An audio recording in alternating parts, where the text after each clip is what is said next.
I saw young men hanging out on the street corners.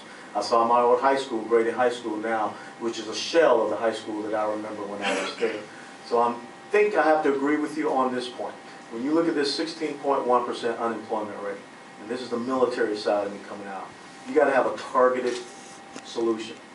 And that means you got to put a laser on this thing, and you got to start figuring out how do you peel it back, because the second, third, and fourth order effects that you just talked about, the victimization, the dependency, the crime rates, the lack of education, all of those things come from this unemployment rate.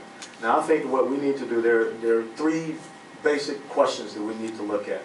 How do we stimulate black small business growth in the United States of America? How do we bring that back? And Cedric and I sit on the Small Business Committee. The second thing is, how do we stimulate black corporation and business growth? I mean, when you look at the fact that we have a 35% corporate business tax rate, guess what? That's stifling. That's not an incentivization for anyone to grow a corporation or business here. And the last thing is, so important, is how do we reform a failing education system, because we're not teaching critical thinking skills. We're not developing the next generation of productive American citizen, black American citizen. All we're doing is teaching tests, and we're making, robots. So how do we reform this system so that we have public-private partnerships, so that we enable the private sector to go in and teach the practical application of the theories that teachers are teaching in these schools? And for a year I taught high school after I retired, and that was the failure that I saw. Why learn the Pythagorean theorem? Okay. Why do I sit there and learn these things if I don't know what the application is?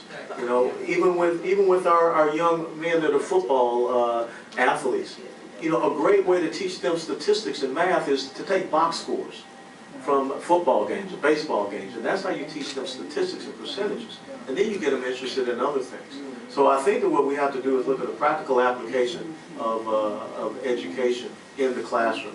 And you've got to look at how do we incentivize production and manufacturing.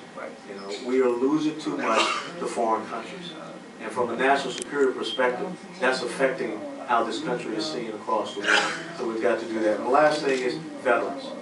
We've got a lot of veterans that are out there right now, homeless and jobless.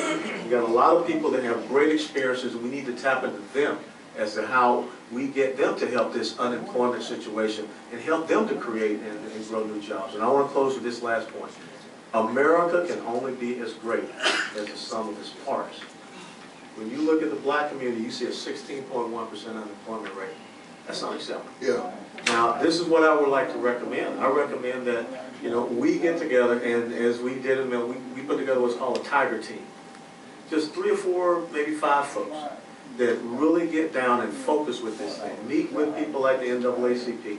Meet with the National Black Association of Contractors, the National Association of Manufacturers, Black Manufacturers, Chamber of Commerce, and start looking at what are the issues that they see and how we can promote the right type of fiscal and economic policies to tackle these problems as well, and also our educators. So that's my 2 cents, and if you guys think that I'm a crazy person, you need to go to Marietta National Cemetery and find my mama, because she made the way I